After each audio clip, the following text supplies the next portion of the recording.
Hi, everybody. This is our Thursday show.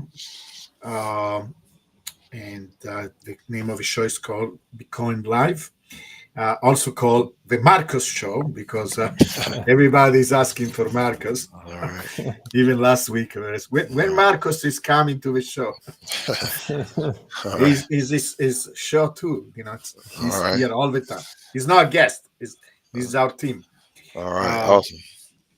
So, and the goal is to discuss, the latest things that are happening in Bitcoin using the different power law indicators that I develop.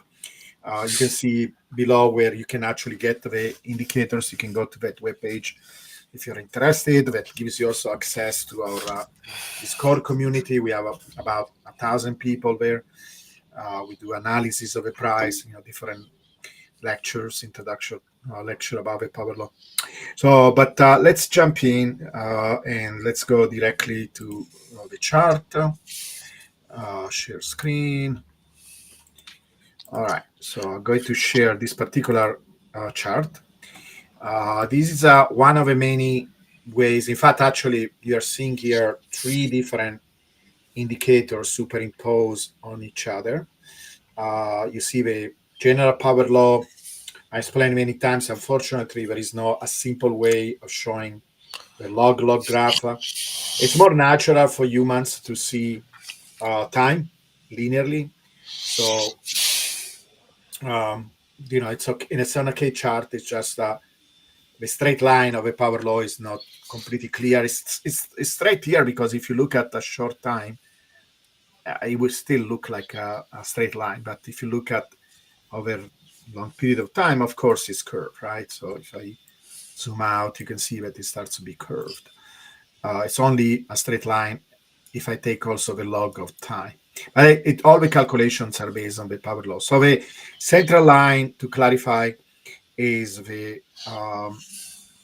let's say, kind of an average, right, between the large deviation of the peaks and the support line that is indicated here by this black line.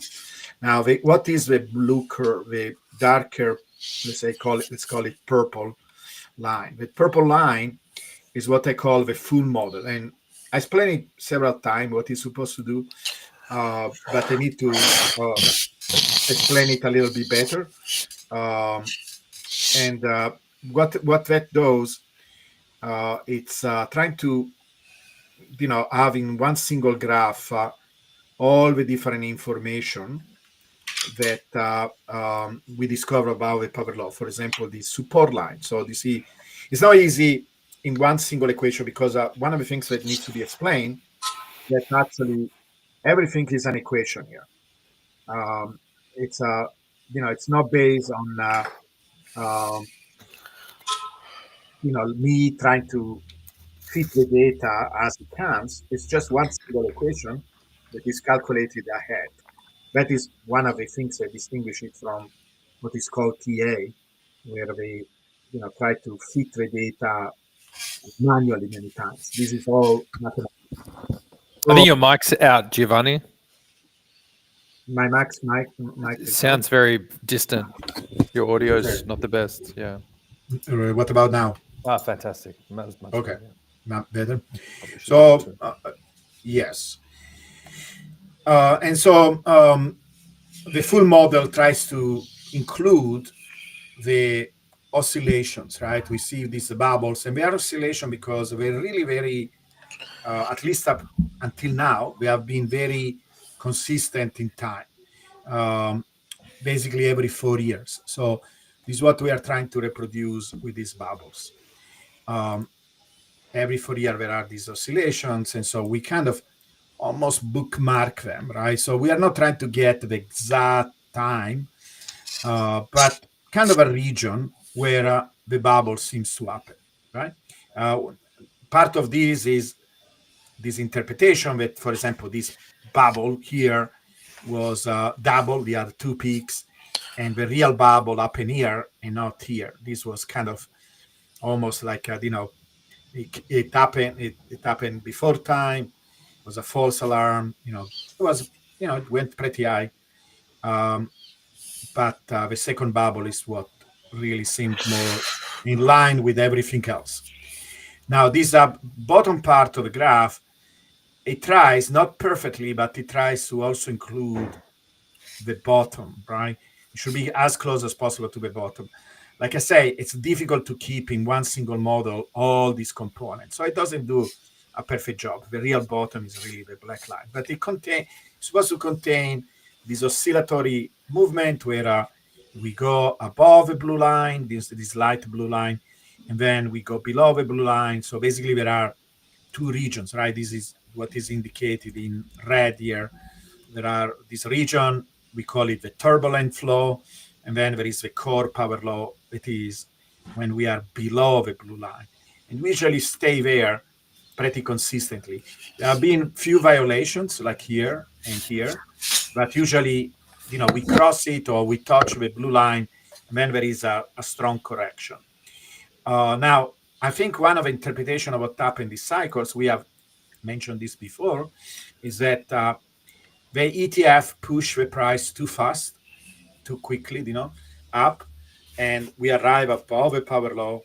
Then we had a correction to bring us down, like it happened here, because it doesn't want to be there. It wants to stay. Since the Bitcoin was to stay close to the core power law during these 2 years. It's actually very interesting because these last 2 years, and then when we are above the power law, is also a 2 year period. But the correction, differently from what happened with the last cycle, we had basically a reset. This event here is COVID.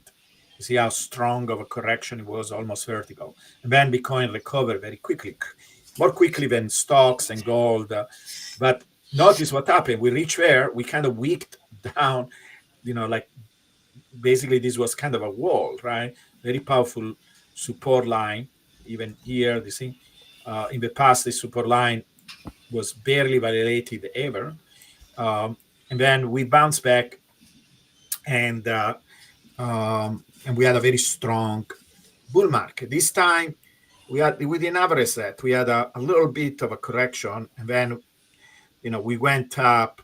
We arrived to the time when we are supposed to leave a power law, and we stay there, and then we had another correction.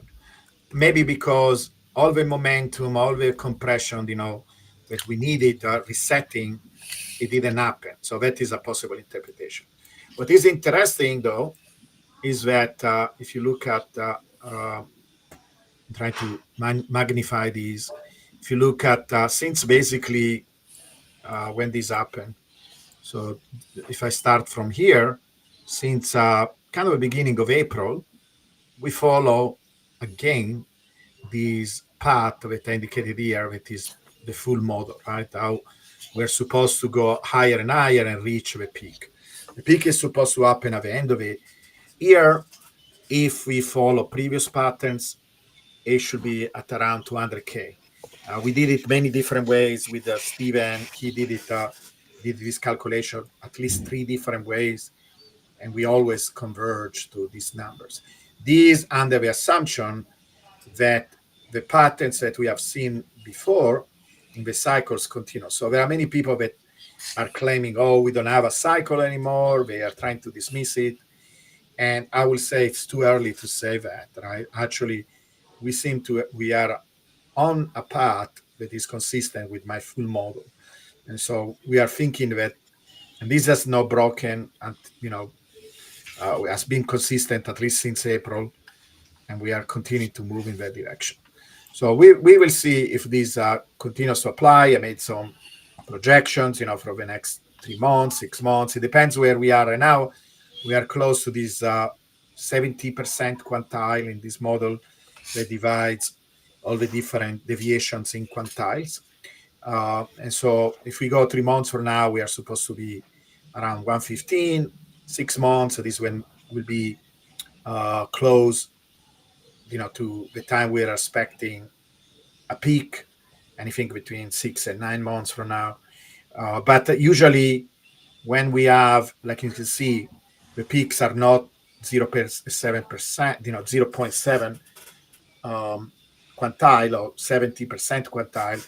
They are more close to the 90 quantile. I don't. I think because of the diminishing returns, we are not going all the way to 95 quantile.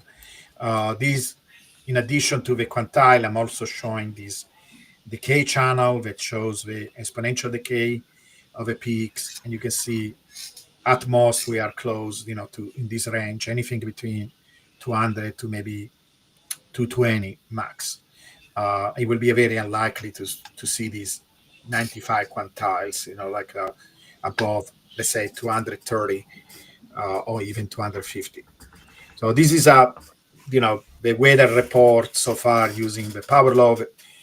We can see other indicators, but I think these gives us enough information. Um, okay, so this is my component of a analysis. I leave a grant to Marcos that will talk about liquidity. Okay.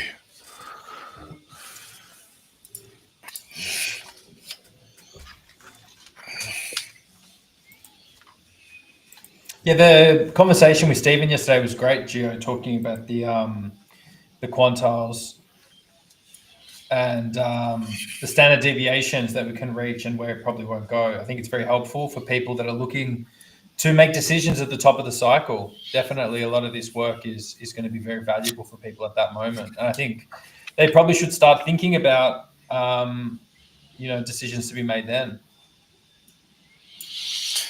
Yes. Okay. Can you? What we're looking at right now is a Bitcoin daily chart, and we are looking at the Bybit perpetual futures. We always like to start with futures because they are a price discovery engine. The price is discovered there. I hear Giovanni, somebody's getting some feedback there on some typing or something. All right. So we use the Bitcoin futures as a price discovery engine. So right here, what's very interesting from the last week, we've been building on this correlation between Bitcoin's price. It was a little bit delayed from the power law. And Giovanni was just stating that around April 1st, 1st of April was right here when Bitcoin determined that it was late for the party and it decided to get on track in a hurry. So right here, it made a very strong move to catch up to the power law. So right now, with this move that we've had for the last 37 days, it's been almost straight up, and it's gotten right back on track with the power law. So let's add in the liquidity and see what is causing this move here. There's liquidity here. There's liquidity built into these zones. So let's take a look. And there it is, the engine behind the engine. Yeah, right here. So we'll back out some of the light stuff and we can just look at the concentrated composite liquidity. So as we can see, we've been building up a tremendous amount of liquidity.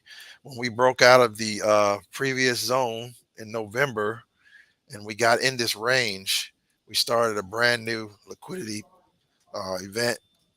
We began to build up liquidity, and liquidity is used synonymously with open interest. For you purists out there, liquidity is actually the event where it is liquidated and the ease of price movement, but it's actually specifically open interest. But we'll use the word liquidity, sounds better.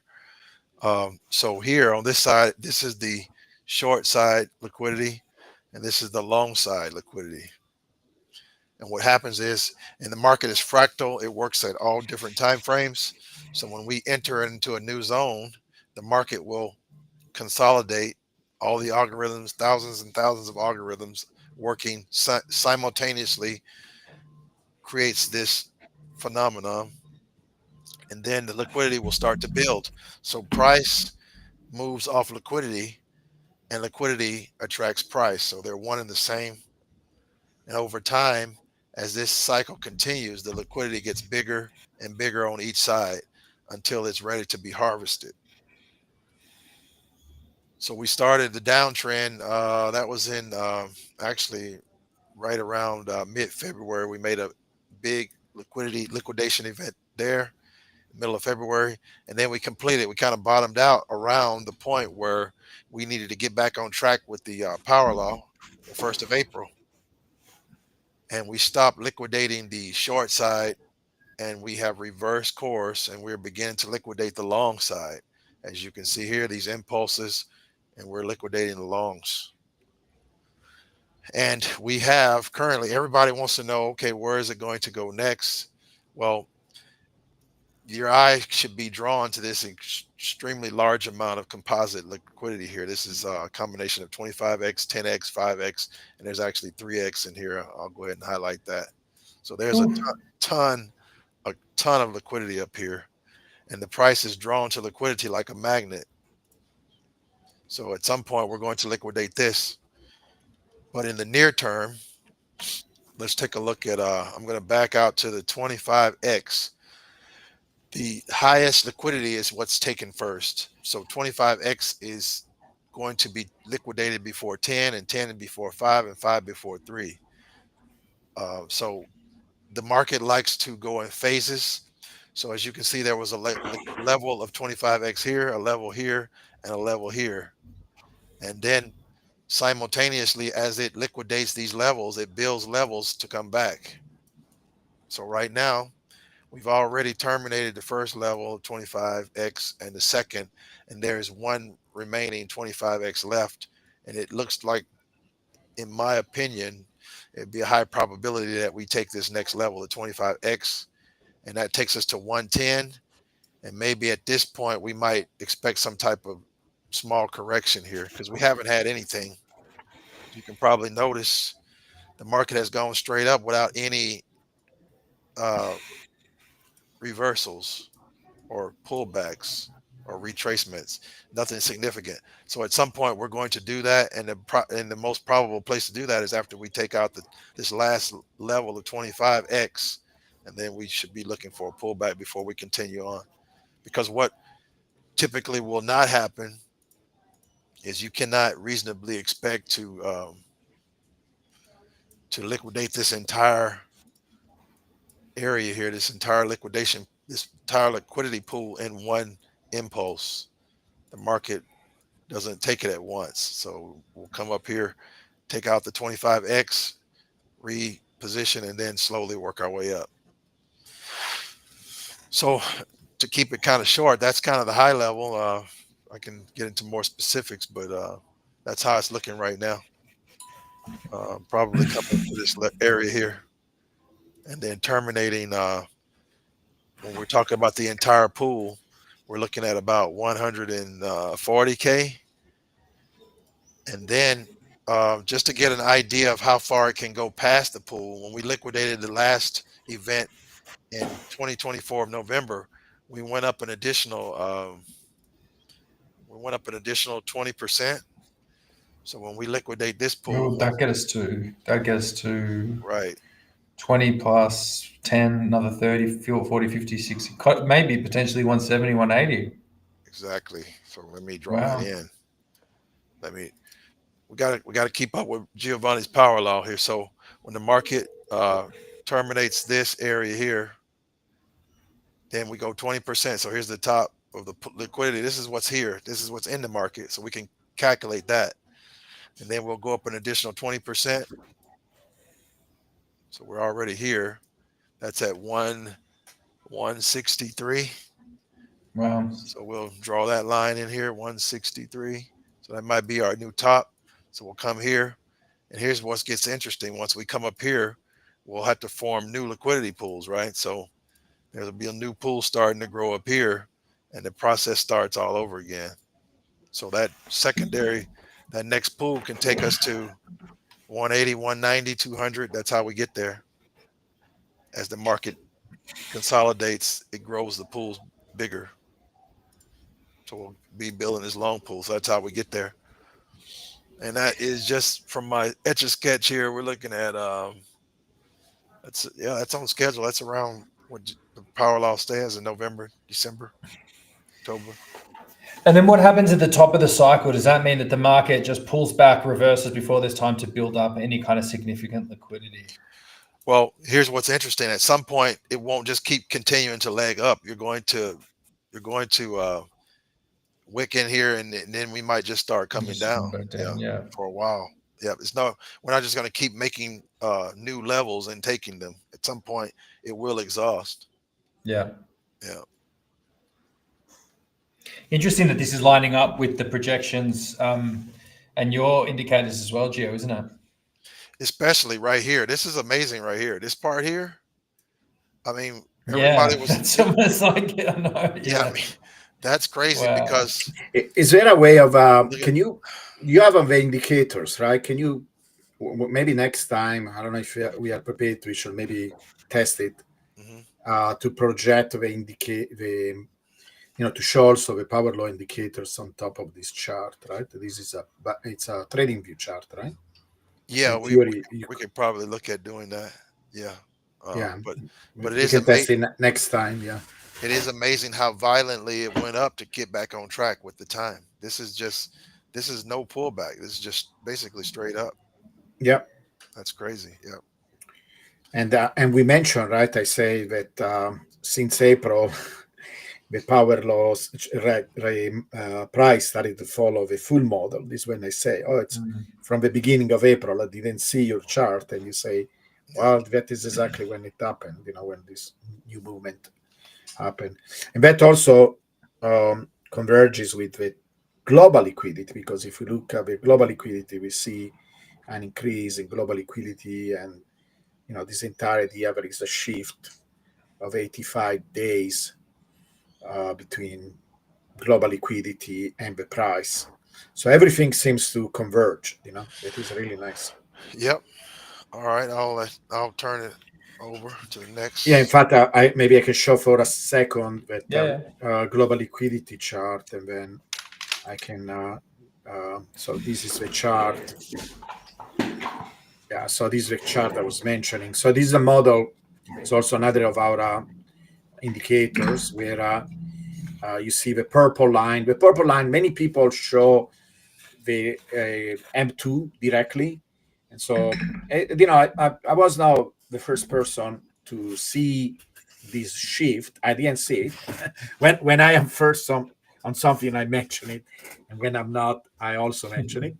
I don't know who was it, maybe Raul Paul that was insisting on this. And what I did, I went back and I tried to use all kinds of statistical tools to verify if what he was describing from a qualitative point of view, because I never saw him do any real calculation, was actually based on real math. Because people tend to see patterns, right, where patterns are not there.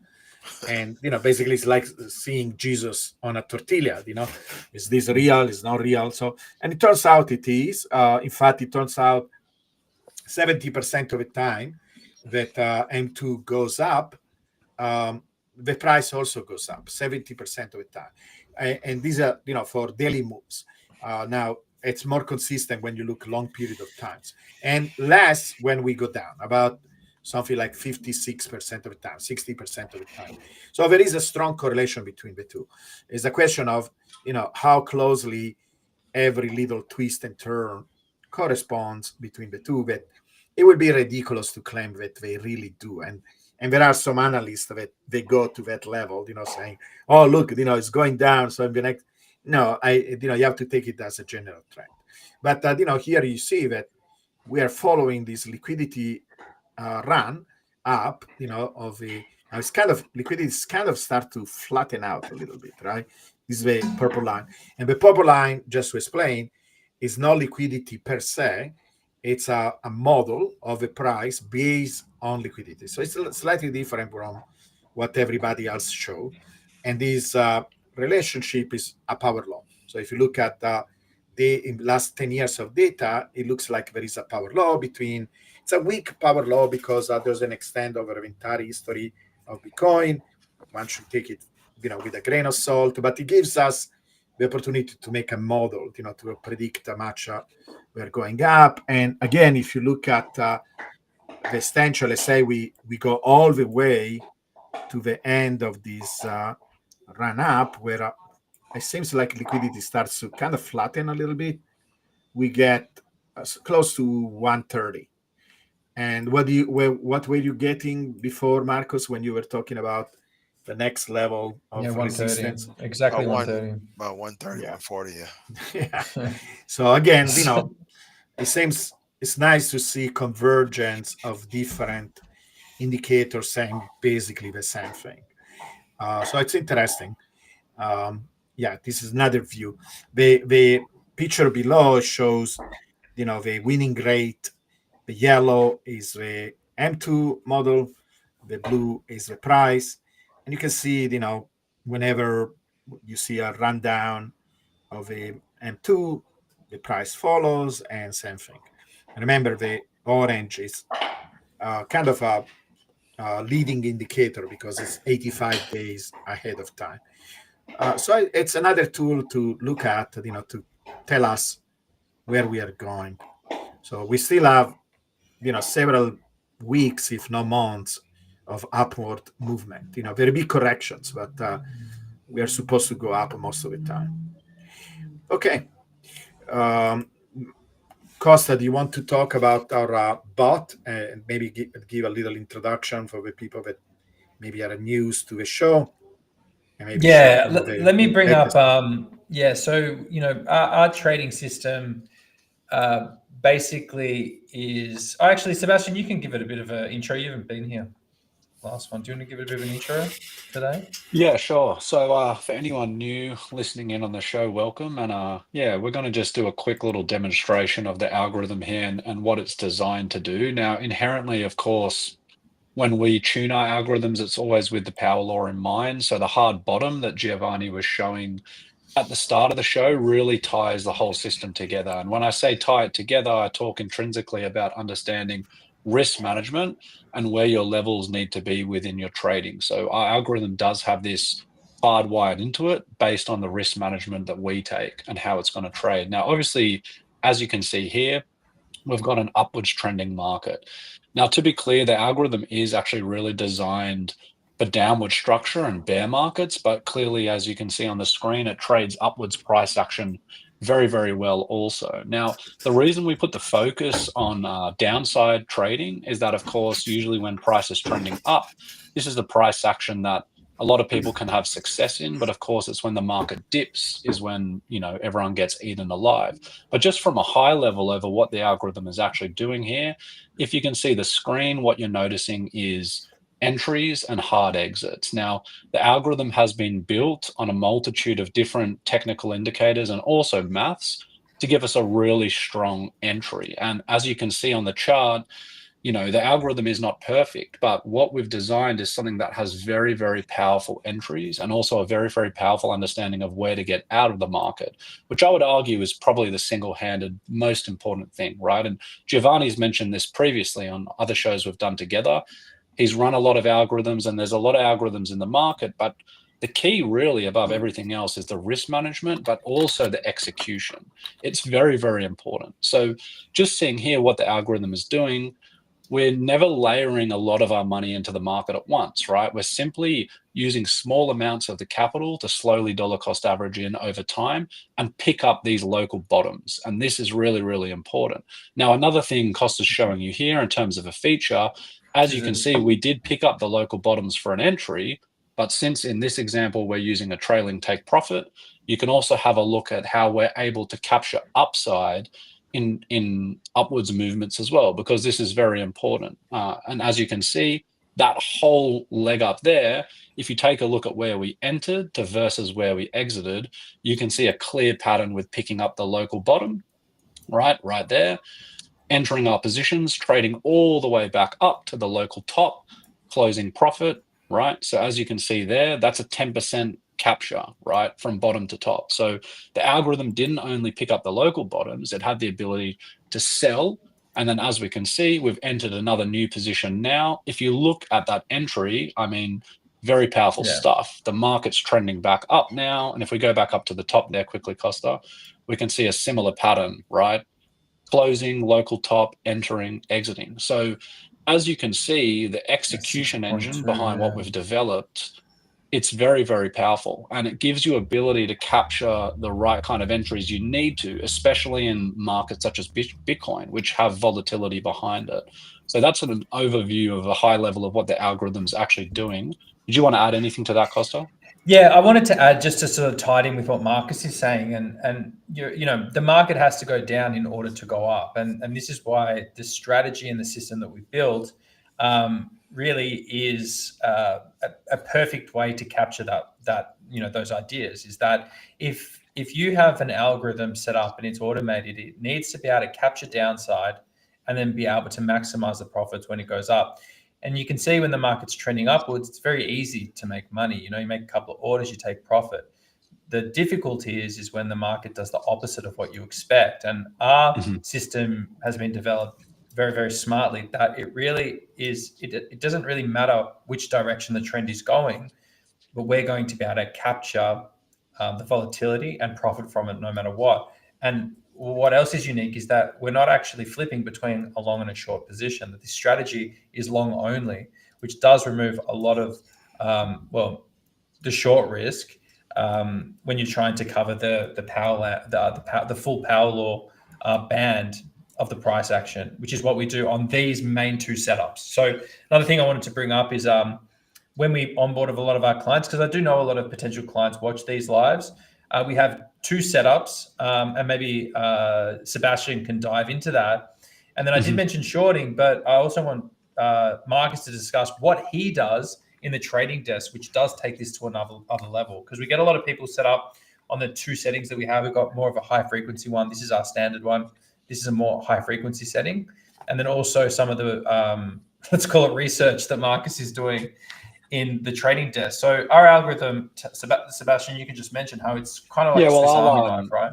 Yeah, well, that's right. So I'll touch a little bit on the two out-of-the-box settings that we've developed through our own backtesting environment and live forward testing, and then I'll let Marcus take over and discuss a little bit about how he uses the algorithm to do a lot of different operations at a high level. So, you know, for anyone that's watching this video, we're offering out-of-the-box settings where you can plug and play. Now, I'm not saying the setup is as simple as a few clicks of the button, but once you get our settings going, we'll put you in a position where, for the most part, you do not need to be in front of your computer to have the algorithm executing for you. It's going to do it 24/7, and it's going to be focused on risk management, right? And this is really, really important. So the key about the two settings that we set up is that, of course, the power law bottom is always respected and in mind. Now, what does this mean? Well, for the primary setup that we use, it means we can cover huge gaps in Bitcoin's price and also be able to protect the capital that's in the account all the way down to the power law bottom. So as we know, even though Bitcoin's volatility is actually dwindling over time, it's slowly getting less and less. This doesn't mean it doesn't have the ability to have 30 to 50% corrections, right? Which it does. As we saw recently, we're in a bull run, it had a big move down. So first of all, having enough coverage on Bitcoin's price is very, very important, making sure the algorithms can handle huge selling pressure. But we take it a step further than that. We don't just cover and anticipate for the worst case scenario, we anticipate for catastrophe. But the beautiful thing about this is our algorithm will actually dollar cost average straight into the power law bottom, which is typically, as you just saw on Giovanni's chart at the start of the show, a level where you want to be buying Bitcoin, right? That's the most incredible buying opportunity that's probably out there, is when we get to these levels. So it's about risk management and coverage, but also, more than anything else, having something that's going to accrue at the power law levels, which is going to put you in a position where you can get significant growth. The other setting, just quickly out of the box, is something that also respects the power law bottom, but also does have a little bit of a smaller coverage so that it can trade more frequently in and out, right? So we use these in tandem with each other. Now, why do we do this? Well, as Marcus has said many times, the market is fractal, right? And the market moves in segments. So the beautiful thing about this is we run one algorithm that essentially trades to capture large moves in Bitcoin's price action. And then we run another algorithm that basically captures the smaller day-to-day movements. And when you put these in tandem with each other, all of a sudden you've got a system that has the ability to trade all the price action that's in front of you, which is a very, very powerful thing. And respecting the power law bottom, right? So this is really where it all comes together, and we get an efficient system that can handle the vast majority of price action on Bitcoin. Now, what Marcus is doing in the trading desk, I'll let him take over now and explain that. But for anyone that wants to know more about these out-of-the-box settings, I want to make it clear that this is what we recommend, but at the end of the day, this is a Swiss Army knife. And when Marcus talks about what he does, you'll really see that you can do anything with our algorithm, right? You really can. And Marcus, I'll let you take over. Well said, Sebastian. Well said. You covered a lot of the internal mechanisms, aspects of the algorithm, but I want to highlight one topic, and that's the future of where all of these marketplaces are going, especially crypto and the legacy markets like equities and all that, bonds. In the future, it's going to be almost impossible to do any type of manual trading. The 99% of all trading volume is computerized trading, algorithms, smart bots, high frequency systems, and it is basically a warfare of thousands and tens of thousands of automated systems. And the only way you're going to be able to operate any type of investing or trading activities is you're going to need to have your own algorithms working for you. Um, and that's the beauty of it. So what we've built here with the Minotaur team, Sebastian, Costa, myself, we built a world-class professional grade algorithm that is the absolute leader in cryptocurrency trading, Bitcoin especially, for retail traders and small investors. So it is a professional grade 5-star algorithm that can do, just as you were saying, Sebastian, anything that you can basically want to replicate. And what we do in the trading desk is we unthrottle the algorithm to unlock its full potential. Uh, the type of trading that we do is a more of an augmented trading system where you and the algorithm are in a partnership, a symbiosis where the algorithm is the trader and you are the operator, you are the manager. So, and then if you understand that business relationship, who does what, it's very, very powerful, and you can scale it to the moon where you could have an orchestra of algorithms, if you will. It's basically, there's no limit to what you can do with them, and that's what we're doing in the trading desk. Very exciting, and you're welcome to join us.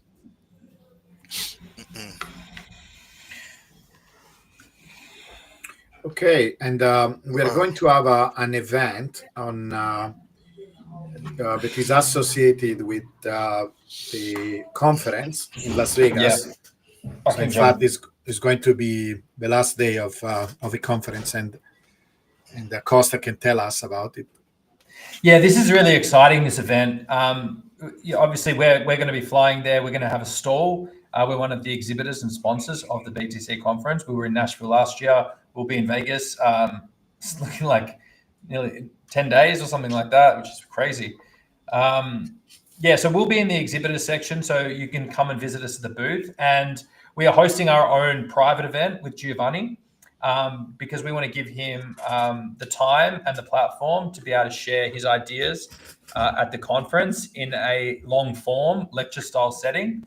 And we're also going to be, so because of that, it's invitation only. But of course, come see us at our stall and have a chat with us. And we're happy to let you come along, especially if you've been watching the show. But we do have to just be wary of the numbers. That's why we're going to be giving out these passes like this. And it's going to be good. It's going to be a bit of a cocktail hour from 4 o'clock. We're going to have some drinks and some food and some nibblies. And then Giovanni and I will take the stage, and Marcus and Sebastian will join us as well.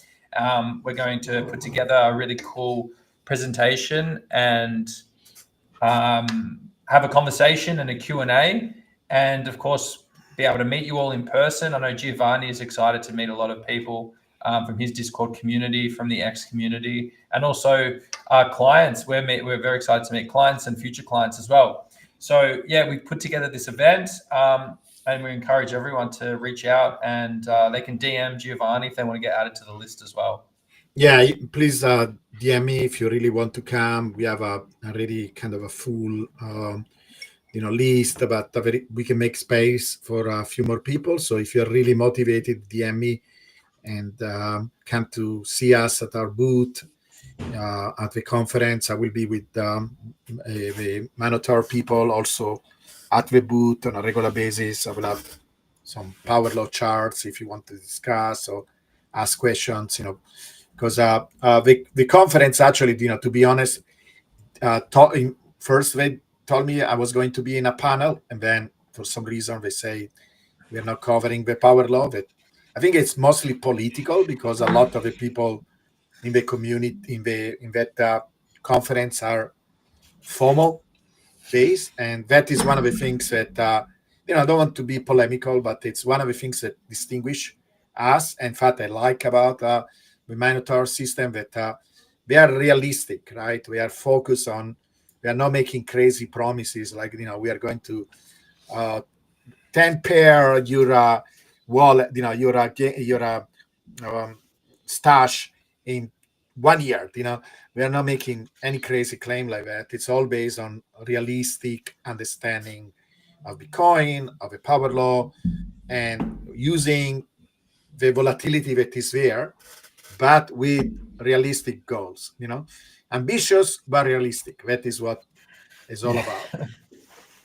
So Right. we are having our own event around the conference, and I think I like this format better anyway, because in a panel you get to talk for a couple of minutes, but here we will have more connections with the people that really are interested. But it's really an elite, right? Steven says, my partner in the physics of Bitcoin show, he says, oh, probably 1% of the people on Earth understand Bitcoin, 1% of that understand the power law, and 1% they understand, the bimodal nature of Bitcoin. That we have this bubble and we have a core power law. So you guys are the elite of elite, So and I think actually the people that want to use some of these tools, like the Minotaur systems, is an elite of elite. So really a restricted group that deserves, whatever great things are going to happen when you focus on realistic objectives, ambitious but realistic objectives. Yeah, I think to use a Marcus metaphor, we can say that Giovanni gives us a racetrack, and we can give you a racing car to put on it. Definitely. Definitely. Okay, I'm looking at the questions. A few nice comments, but Dario is watching us. Dario is actually one of our members. What's up, that is Dario? testing the Dario. code. Hey. Hi, Dario.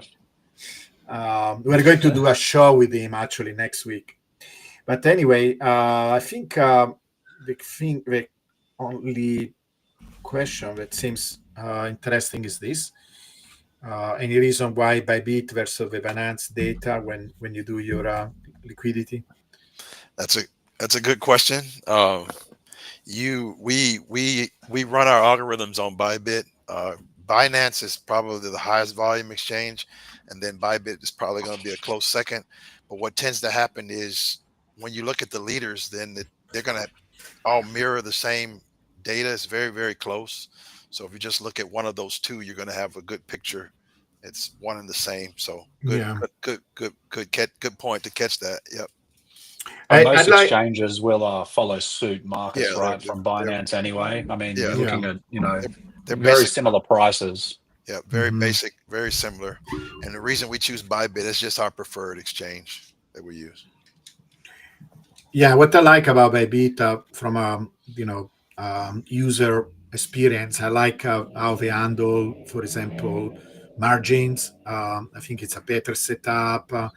I like the interface. There are many reasons to like Bybit, but exchanges are exchanges, so they should be very similar, the major ones. Yeah, we've actually met them in person. We've met them in person as well. Some of the team.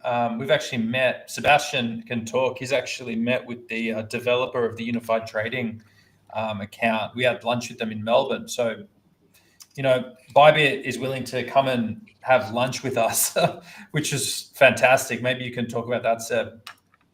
Yeah, well, there's a man named Danny Shan who actually develops all the algorithms for Bybit. Now, I'm not just talking about algorithms for price systems. I'm talking about understanding algorithms for liquidity, how they do their calculations, everything. And, we sat down with him for lunch and really picked his brain about everything, right? And he leads a gigantic team of developers, but, in terms of exchanges that offer tools that can assist you with this style of trading, they're probably the leaders in the pack, to be honest with you guys. And some of the things that their developers are doing and that their creators of algorithms are doing, I mean, even for me, someone who's had a lot of experience with these things, some of the stuff was going over my head. So it is very high level.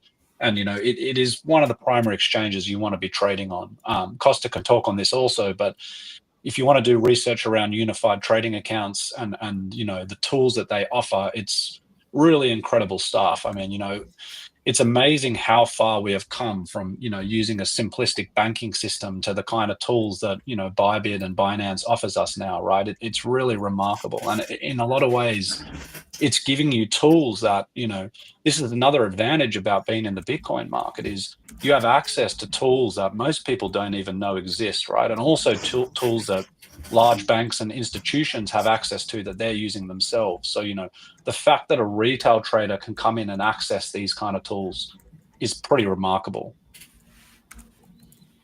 Absolutely. Right. Absolutely. Very good.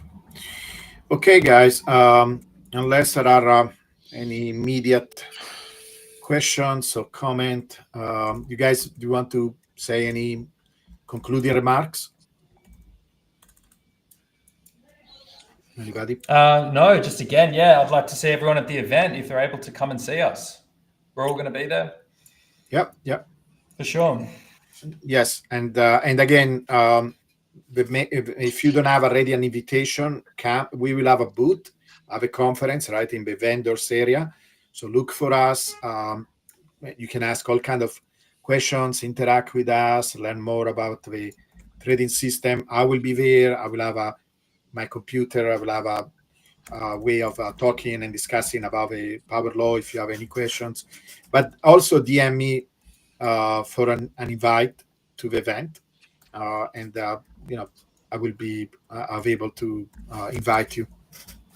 Okay, guys. Oh, so we do have a question, final question. I can answer this one, Giovanni. Yes. I'll answer this one. So in regards to the exact indicators we use, that is proprietary, unfortunately, to what we've developed. But once again, please feel free to book a call with our team and we will go in depth on what we do. Now, to answer your question around the lower time frames, specifically the 5-minute, definitely in the trading desk that Marcus runs, we do explore using a multitude of different time frames and a multitude of different systems, right? So to make it clear, our system can efficiently run on most timeframes, but there are advantages to running it on higher timeframes, of course, like you would see in traditional trading models, and advantages to running it on lower timeframes. So, if that's something you're interested in, please book a call with our team. We'll go into deep details about everything with you.